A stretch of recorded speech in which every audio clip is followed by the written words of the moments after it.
you can shimmy your way out. And there you have it.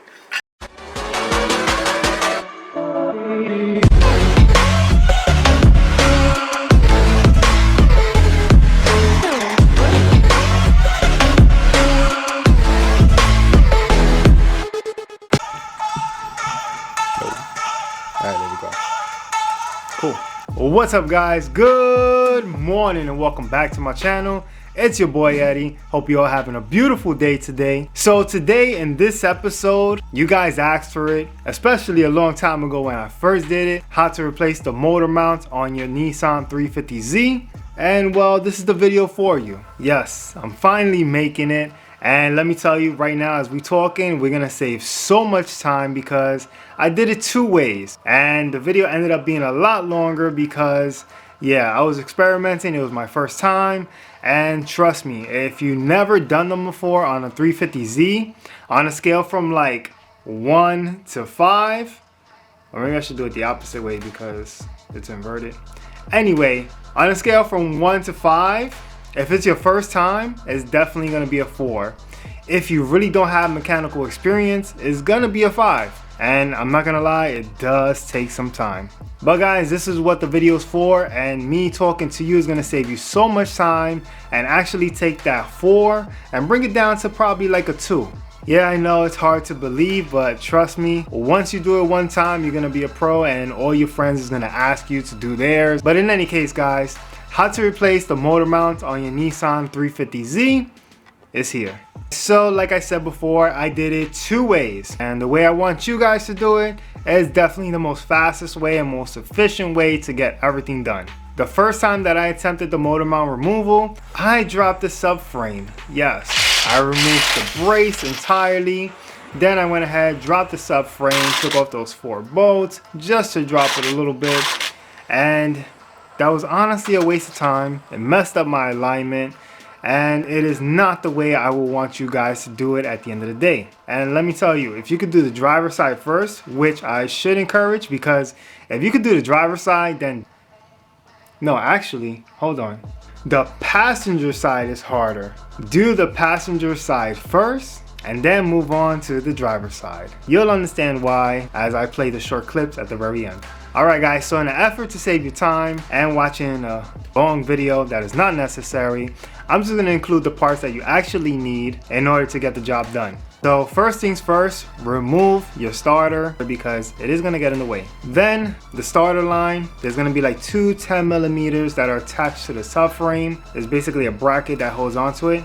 And then what you're going to want to do is remove the 17mm bolts that tie in the motor mount to the subframe. And then from there, remove a ground because there is going to be a pinch on top of the motor, and I believe it was a ground.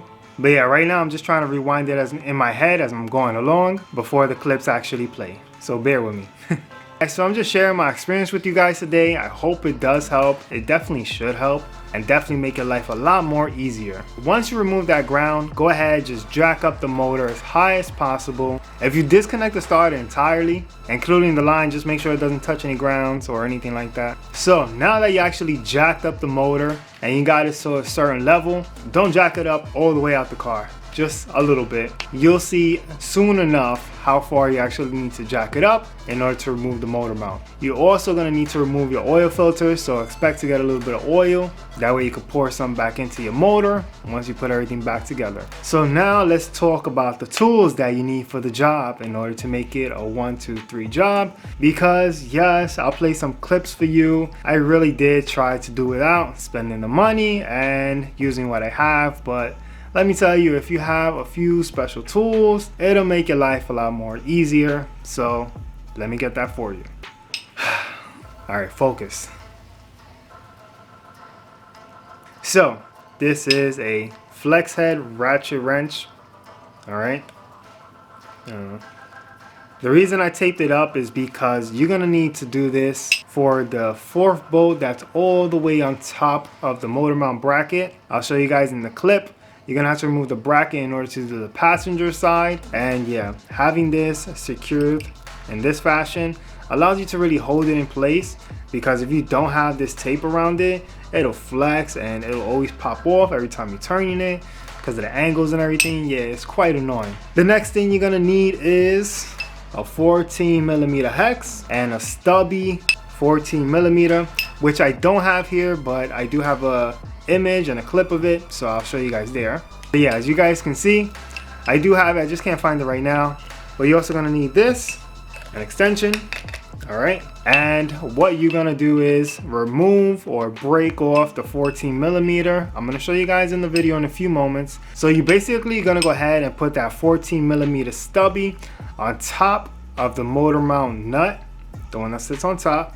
You're gonna sit on there like this. Say this is the top of the motor mount. It's gonna sit on like this, right on the nut, and then the Stubby is gonna come out to like right here, which is just enough clearance. And then right after that, you plug in your 14mm hex with the extension, like so. And then from there, you'll be able to go ahead and break that nut.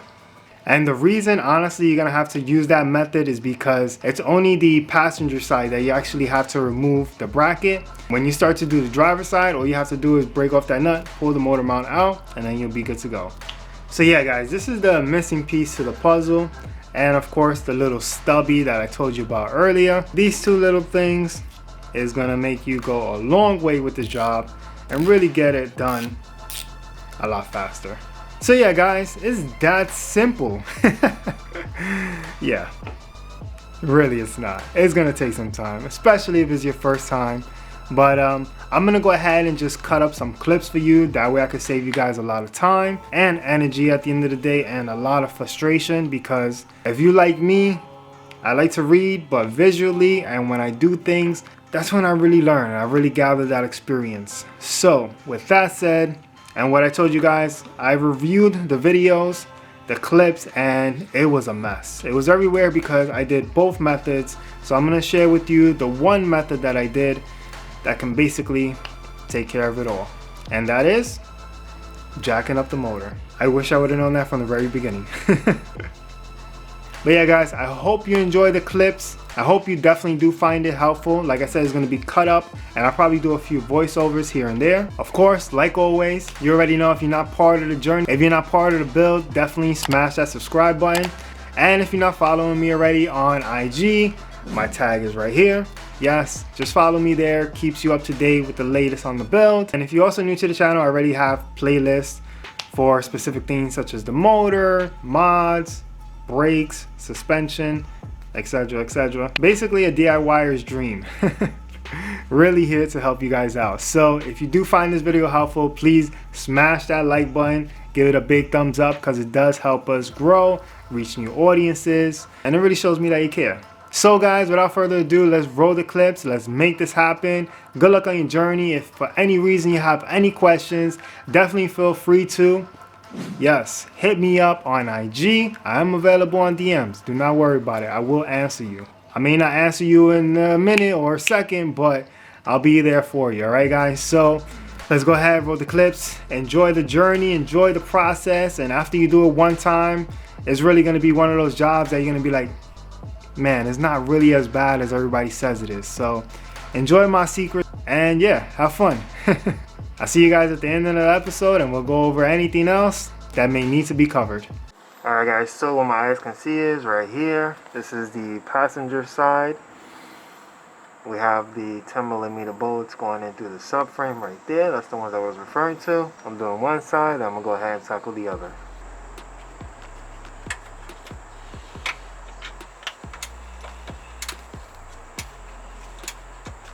Alright, so after some munch wrenching, finally got it off. Now to do the other one. Alright, so before we move any further, took a few precautions. My catch can, I loosened it up because the engine's going to come a little more forward, and as you know before, I have a little tight clearance due to my bracket that I created. Also over here, this 10mm that's attached to this here, this clip, I removed that. And over here, I removed the cold air intake. Now I'm going to go ahead and remove the 19mm that's in this dark hole in here, and that's basically attached to the motor mount. So let's go ahead and tackle that. Alright guys, so yeah, this one came out 1, 2, 3. what I did was grab my stubby socket, put it on there like so, and it was sitting on top of the nut. Then I grabbed my extension with my 14mm socket at the end, and my breaker bar. Basically had it like this, and my breaker bar would just turn it and it would basically loosen it up, kind of like a torque adapter. But yeah, that did it. I'm gonna go ahead and pop this one off real quick. Pop in the Z1. Yep. Alright guys, finally fishing out the nut. And not for nothing, this little bracket right here, don't know what it's for. I don't know what it was holding, but let me see if I could bring it up. But yeah, this bracket right here, I don't know what it was for, but yeah, I'm just gonna leave it off. This here is the nut. Now we just gotta pop out that motor mount, and that should be a piece of cake. So let's get underneath now.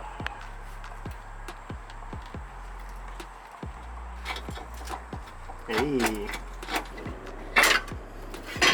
You don't remove it from the bottom, like you don't lift up trying to remove it from the bottom. You remove it from the top. You move the top, you bring the mount down, make it sit on the subframe, move the top bolt out, the stud, from the upper mount, and then you can shimmy your way out. And there you have it. Ho, ho, ho. Yeah, boy. Yeah, guys, so this is going to be interesting to see. This is 160,000 miles, and it's fairly good, not for nothing. I'm sure I don't have as much pressure as a motor does, but mine's is fair enough, you know. No major cracks or anything.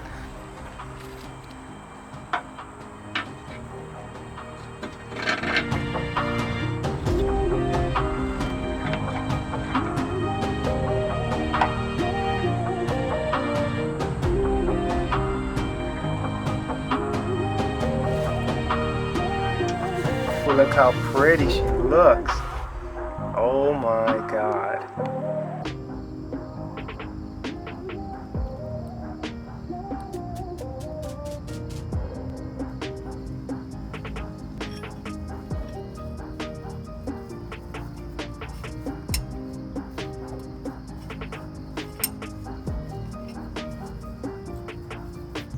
Alright guys, so we're now at the front. I got my mask on and my retainer, so don't mind me. I took the oil filter off, and over here I got my Stubby 14mm right in there. And yes, it's a little bent straight, but even at the degree that it is from the factory, you still may be able to do it, but mine is a little bent, I will admit right now. But I have my 14mm Stubby in. I'm going to go ahead and put a 15mm on this end and break it loose. Then I can take off this first bolt over here on the front of the engine by the alternator. Honestly, this side is a little more difficult to me than the rear. So yeah, let's go ahead and break this off. Alright guys, so after the initial break, I had to go ahead and break it once more at the angle that it was on. The 15mm that's regular, it didn't actually fit into the area that's over here, so I had to actually use a Stubby 15mm to get this one to break loose once more. And after the second break, you can then go ahead and just unscrew it from there. But yep, she's now loose. It's good to go. But yep, Stubby 14mm on the bolt and a 15mm Stubby on the other end just to break it loose the second time around. Oh happy days. Oh happy days. Hey, we actually got it out. Look at that. So this is number one. We just got one more bolt to do. Where's it going? Ah, so. And that's the one that's all the way up in there.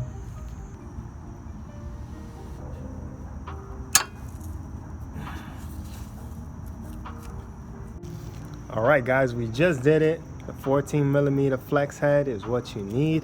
This thing made it so easy to get that last bolt. So I'm sure it could have saved me a bunch of time had I just used it from the very beginning. But for the very last bolt, the one in the front, that's all the way on top, definitely you need one of these bad boys here. 14mm. It'll save the day, make the entire job so much more easier. But let's continue taking out this motor mount and see if we can make a successful video. Hey, look at that. Almost ready to come out. How exciting. As you can see right there, let's see if we can get this pointed. Just one turn at a time. Let me tell you, one turn at a time. But she is coming out little by little for sure. And as you can see, there's a little bit of room that you're gonna work with.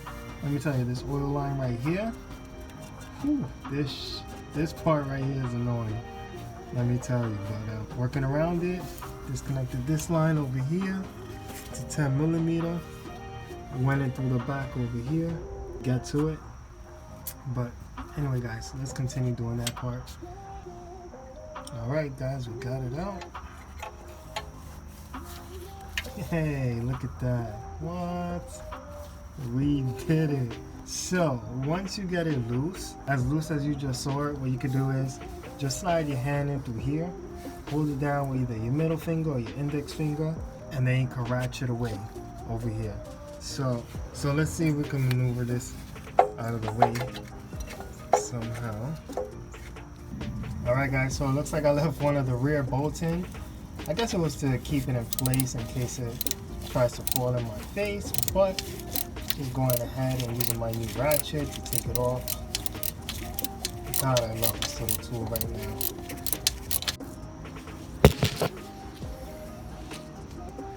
Alright guys, so here we are. It's now coming off, as you can see. It's time to pull it down. We got enough angle, and now we can take it off.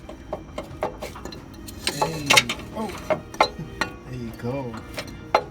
It's coming out. Let me go to the front and catch her. There she goes. Alright guys, I'm gonna put the camera down real quick, but there you go, we almost have her up. Alright guys, and it's that easy. Just move the lines out the way and you'll be able to pull her out just like this.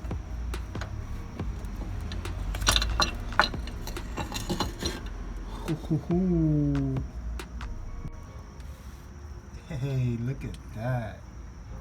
What? Nice. Alright guys, so on mine, I'm a bit rusted over here. What I'm going to go ahead and do is just hammer this down, and then we're going to hit it off with my impact gun.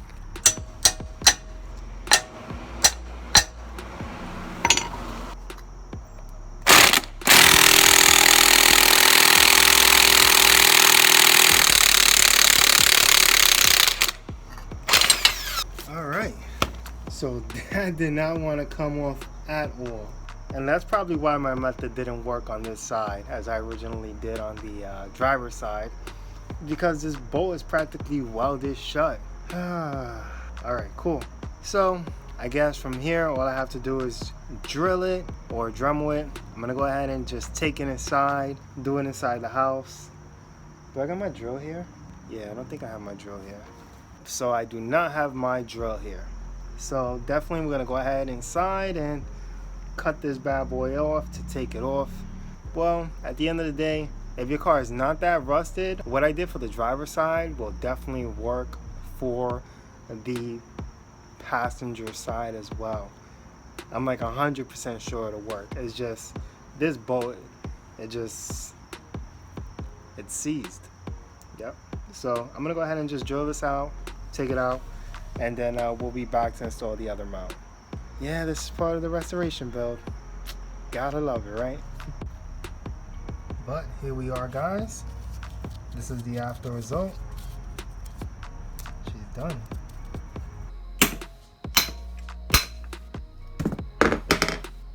Hey, there we go. Now we can go ahead and take her off. That was after a few drill bits. Now we can slide her out. Alright guys, so use the drill bit and a Dremel.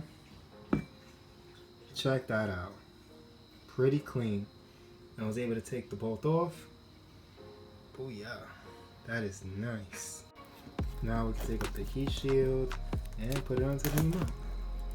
But we'll do that tomorrow. Alright guys, so there goes the new mount. She is up and about. Shifted in. I put it in the same way I took it out, and she is now in. Just make sure she's aligned over here as well, that she's sitting in through this hole. Let's see there. So you can see it there anyway. I'm not gonna worry about too much focusing. So what I'm gonna do is to make my life easier, and so that way I don't have to reach all the way up, because as you guys know, yeah, we work on the ground floor. We don't have a shop. So I'm just gonna go ahead and jack it down a little bit, and then I'll lift this up and start to put in the bolts. So we got one bolt going in right there, as you can see. There you have it. And what I did was I used a stubby to get up in here and basically put it on like so. And my other finger, using my other hand, I don't know if you guys can capture this, but let's see if it worked. I put my other finger on top of it like that so I could hold it in place, and I would just turn it and take it off and turn it, and I just keep doing that. Alright guys, same thing. I went ahead and after getting a few turns on that bolt right underneath here, the first one, I went ahead and got my ratchet wrench and did the same thing and just tightened it down. But I left a little gap. Let's see if we can see that here. Can we see it on camera? Yep, there you go. So right there. So you see I left a little gap, that way I could play with it, the bracket, and make sure it goes into all its respective places. But there you have it, she's now in.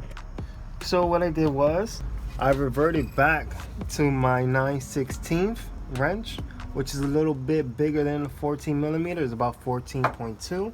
And what I did was I just fished my hands in here like so, got up in here, and basically just tightened this one bolt that holds the bracket to the engine, this first rear bolt over here.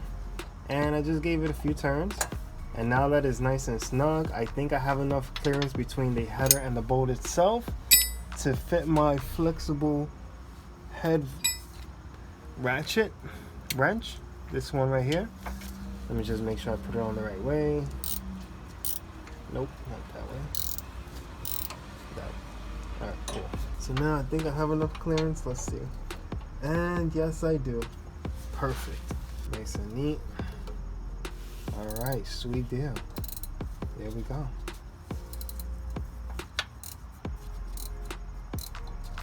Awesome. Let me tell you, this tool is helping out so much today. This job wouldn't be possible without this flexible head wrench, not for nothing. Without this, you'll be here all day. But yeah guys, I'm so excited. I can't wait to finally put her on the road. And I hope this is helping you, even though we don't have all the right angles, because this is a tight fit, so it's hard to show everything, not for nothing. And I don't got a whole GoPro setup that I can use and all that good stuff, you know what I'm saying? Alright guys, so for the top bolt, you're gonna start from back here and you're gonna use your right hand to get up in there. So basically you're gonna go like this, and then you could get to the bolt that's on top, the rear top. So there you have it. That's for this piece right here. Then you could tighten it just a little bit and then get your flexible head wrench and get up in there. But as you can see, let's see if I can point it out right there. That's where it's at. So this is like a quick overview. So now we're on to the top bolt, and what I did was I got maybe 1 or 2 turns in, and then I got the little ratchet on and started turning it in using the header pipe like this to create some leverage to push it in while I'm turning it. And yeah, she is going in now. So of course you never want to do this forcefully, but these bolts and threads are pretty big, so it's kind of hard to misalign it, but always take caution. I can tell you right now though, I'm not looking forward to the front one that's all the way on top, because just getting to that one alone was so difficult. There you guys have it. So 1, 2, 3. Now let's jump back to the front and take care of that bolt. Also guys, as you're doing this, don't forget to put thread lock on, because actually going in here is kind of hard to torque everything down. So I'm going to tighten everything as much as possible, but this thread lock will create that safety net that I actually need. And what I said guys, exactly what I was worrying about. This top bolt is so hard to get on, but let's continue the process. Alright guys, so I got a little method. I held it like this, and then this isn't the exact bolt, but I already got the bolt in, and just to show you guys, I just put my hand in through here, and basically it allowed me to put my hand up into there, and I was able to throw it right in. And on my other hand, I came in through here and just pushed it in. So yeah, that little secret is my tip that I have to offer you guys. And same method as before. In order to keep it on, I use my flathead. I use my flathead and my 14mm flex head wrench. Basically, I put the 14mm on first, and then I wedged in here with the flathead to push against it. That way it can hold it in place while I turn it back and forth. So definitely this is the method that I showed you guys before on how to take it off and hold it into place, but also to put it in as well. Same rules apply. Alright guys, so now that everything is tightened, hand tightened specifically, not tightened or torqued too much, we're now going to go ahead and go all the way around, or 4, now that it's sitting flush, and torque it down. What I'm going to do is, because there's no room to torque anything with a torque wrench, we're just going to grab our 14mm flex head wrench. Yeah, there we go. Boom. We're going to grab this, and we're also going to grab a 19mm. And we don't want to put too much pressure because we could definitely break this off, but we want to put enough pressure so that it's torqued. So this, guys, is where I give a disclosure as to this is for educational purposes. At this point, torque it down to spec. For me, this is how I'm going to torque it down because there's really no room to torque anything. If you guys find the way, definitely drop a comment below and let me know. But this is how it's going to be done. I'm going to put it onto the bolt right here. Boom. It's going to sit on, and then the bottom, grab it like this, and then I'm going to go ahead and just, wait, it'll be this way. And I'll just torque it. Boom. This will give me enough leverage to give me that extra strength needed in order to torque it down. So, yeah. I'll be back and let you guys know how it went. Alright guys, so quick update here. But for the rears, because of the angle and everything, I ended up using a 9/16, or you can even use a 14mm, either or. Alright guys, job well done. The mount is now in. We are good to go. Just got to go ahead and torque everything down to spec. So I'm going to go ahead and torque this down. Put the oil filter on as well.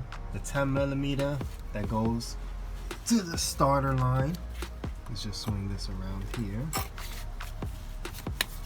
We have to put this back in as well.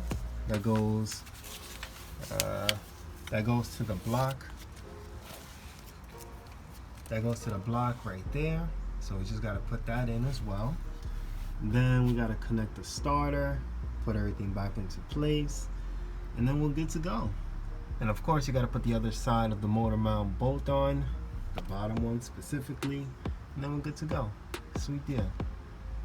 Alright guys, so for my final tips on how to install the motor mounts on your Nissan 350z or Infiniti G35, one major thing that I have to know is that when you're using your stubby to remove the top motor mount nut, make sure you use precaution. You definitely do not want to strip that nut, because then you're going to end up having to take off the brackets from both sides. So unfortunately for me, as you saw, when I tried to remove that nut from the passenger side, it was done. It wasn't coming off at all. So I did have to drill it out and remove the bracket. But if I had less miles on it and it wasn't that corroded, I'm sure I would have been able to just remove the motor mount without removing the bracket, using my method with the stubby and the 14mm hex mixed with the extension. But of course, you know, sometimes it's never that easy for us. Alright guys, so for the torque specs, the lower nut of the motor mount is basically going to be from 65 to 72 foot-pounds, and then for the top nut you're looking at 32 to 40 foot-pounds. And with the upper nut, just make sure that you put Loctite on it as well. If you do the Z1, I think it comes with red Loctite. I put blue just in case because that's a tight area and you really can't heat it up or remove it. So I put blue just in case, and I also put a lock washer as well. And I even put a new nut too. I'm surprised Z1 for like $200 they didn't include a new nut there. But yeah, I ended up going to Lowe's and getting a new nut and everything. Well guys, honestly, I hope you guys enjoyed the video and you got some insights on how to do your Nissan 350z motor mounts or G35. If you did, definitely give it a big thumbs up. And like I said before, if you're new to the channel, definitely consider smashing that subscribe button. Of course, if you have any questions or comments, definitely drop them down below. But if you need any further assistance that's a little more detailed, definitely go ahead and just shoot me a message on IG, and I'll definitely get back to you there. And in case you're wondering how I came across this, is because at the end of the day, I felt like there should be a much easier way to do the motor mounts. And honestly, like I said before, I was experimenting. So I dropped the subframe trying that technique. And in the midst of doing that, I was jacking up the motor and I was like, I wonder how high I can actually jack up this motor. So as I was jacking it higher and higher, I was just taking a few precautions. Like I said before, I removed the short intake tube, and I also went ahead and removed that little bracket that held the ground, because as I was jacking it up, there started to be tension on that wire and I didn't want anything to snap. So yeah, I just started jacking up the motor just to see how high it'll go. And of course, it gave us enough clearance without dropping the subframe to make things happen. Alright guys, so enjoy my secret recipe. I'll see you in the next video. And like always, think for the future, enjoy your present, and don't focus too much on the past. Peace.